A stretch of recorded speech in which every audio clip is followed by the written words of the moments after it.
నాన్న బ్రహ్మానందం గారు.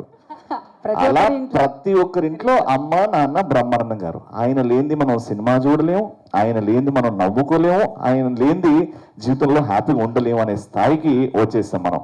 The most important aspect of every one's life. With great honor and respect, with a lot of gratitude and love, let me introduce Shri Padma Shri Brahmanandam Garu.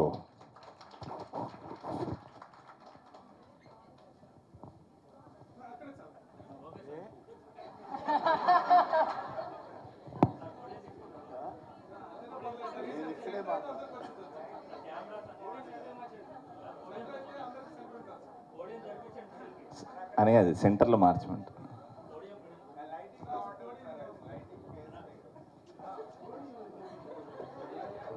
ఎవరికి చెప్తున్నారు sir మీరు lighting గురించి? ఎవరితో మాట్లాడుతున్నారు? ఇక్కడుండా నాకు ఇతంతో భయంగా ఉంది.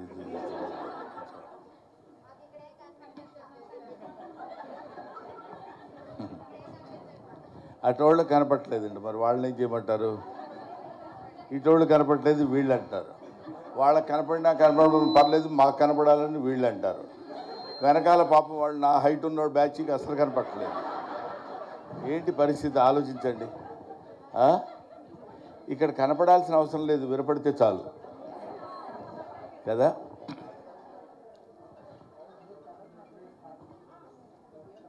సభకి ఆసీనులైన ఢిల్లీ యూనివర్సిటీ ప్రొఫెసర్ గారు, మా అమ్మాయి రేణుదేశాయ్, శ్రీ రామచంద్ర యాదవ్, ఆయన గురించి నేను ప్రత్యేకంగా చెప్పాల్సిన పని లేదు. ఈ కార్యక్రమమే చెప్తుంది ఆయన గురించి. చాలామంది పొలిటికల్ లీడర్స్ అద్భుతమైనటువంటి కార్యక్రమాలు నిర్వహించి కొన్ని లక్షల మంది జనాన్ని పోగేసుకుని నేను నా పార్టీ ఇది నేను ఇది అని చెప్పుకోవడానికి ప్రయత్నించే రోజుల్లో అలా కాకుండా ఇటువంటి కార్యక్రమాలు చేయాలి, ఉపాధ్యాయుల్ని గౌరవించాలి. ఎంత మంచి మాట అండి అది.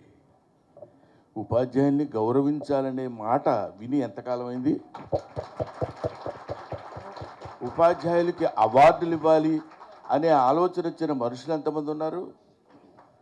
పైగా ఆ ఉపాధ్యాయులు ఏ సందర్భంలో పెట్టారంటే ఎక్కడో గబ్బక్కున కనపడ్డారు.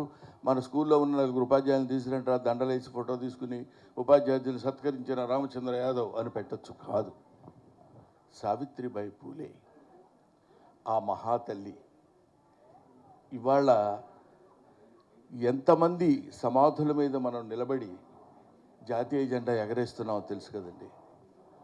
అలాగా ఎంతోమంది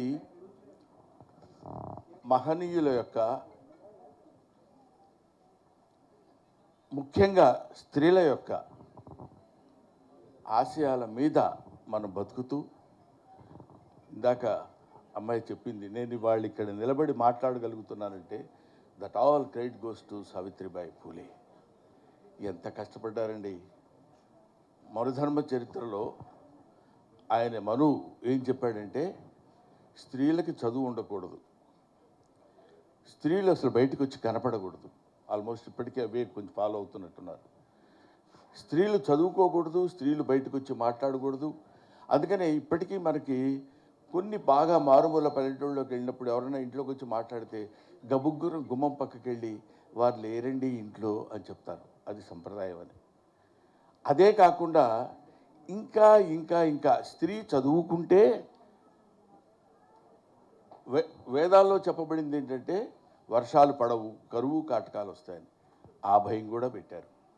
ఎంతవరకు స్త్రీ జాతిని అణగదొక్కాలో అంతవరకు అణగదొక్కుతూ వాళ్ళు పైకి రాకుండా ఉండాలని కోరుతూ వాళ్ళకు ఒక వ్యక్తిగతమైనటువంటి అభిప్రాయం ఉండకూడదు.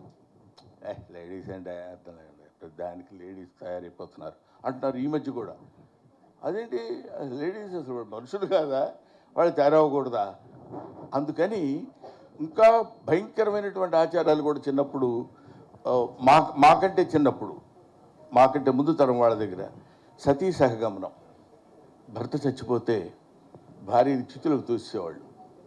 ఎందుకంటే మనకి కొన్ని అద్భుతమైనటువంటి ఆలోచనలు, మరి ఆ నమ్మకాలు ఇవన్నీ ఉండేవేమో. ఇప్పుడు ఆ నమ్మకాలు దేవుడి దయ వల్ల లేవు. లేకపోతే వీడితో పాటు వాడు, వాడితో పాటు వాళ్ళు మొత్తం అంతా వెళ్ళిపోయి దూకేసి వీడి ఆత్మ ఇటో వెళ్తుంది, ఆ ఆత్మతో పాటు ఈవిడు కూడా వెళ్ళిపోవాలి. ఇద్దరికి కొంచెం ఇబ్బందికరమైన పరిస్థితి అది. ఈ జన్మతో దీన్ని వదిలించుకుందామని వాడు అనుకుంటే కుదరదు, వీడి జన్మకి వీడు లేకుండా ఉంటాడు అనుకుంటే అది కుదరదు. ఇద్దరు మళ్ళీ అక్కడికి వెళ్ళినా సరే నా కర్మ ఇలా కాలింది ఏంటని అనుకునే స్థితి లేకుండా, ఇది ఇప్పుడు మనం చక్కగా చెప్పుకోవడానికి నవ్వుటానికి వీలుగా ఉంటుంది. కానండి, ముక్కు పచ్చలారని ముద్దు బిడ్డలు, చిన్న పిల్లలు, ఆడపిల్లలు భర్త ఏదో కారణం చేత చచ్చిపోతే, ఆ రోజుల్లో ఇంకా బాల్య వివాహాలు ఉండేవి. చిన్నపిల్లల్ని తీసుకెళ్ళి పెద్దవాళ్ళకి ఇచ్చి వివాహం చేయడం, అది ఎంత దుర్మార్గం ఒకసారి ఆలోచించండి. అందుకే కన్యాశుల్కంలో గురజాడ అప్పారావు చెప్తాడు, పుత్తడి బొమ్మ పూర్ణమ్మ అనే స్టోరీలో ఏం చెప్తాడంటే, మీరు జాగ్రత్తగా పరిశీలించండి, 10 ఏళ్ళు 9, 10 ఏళ్ల పిల్ల పసికందు, దానికి ఏమీ తెలియదు. దాన్ని 60 ఏళ్ళ 70 ఏళ్ల వాడితో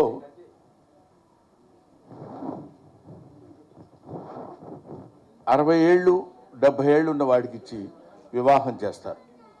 వివాహం చేస్తే ఆ వివాహం చేసిన వాడికి అంతకుముందే భార్యలు ఉన్నారు, ఆ భార్య చచ్చిపోయింది. భార్య లేకుండా వీడు చచ్చిపోతే వీడికి స్వర్గప్రాప్తి ఉండదు. కాబట్టి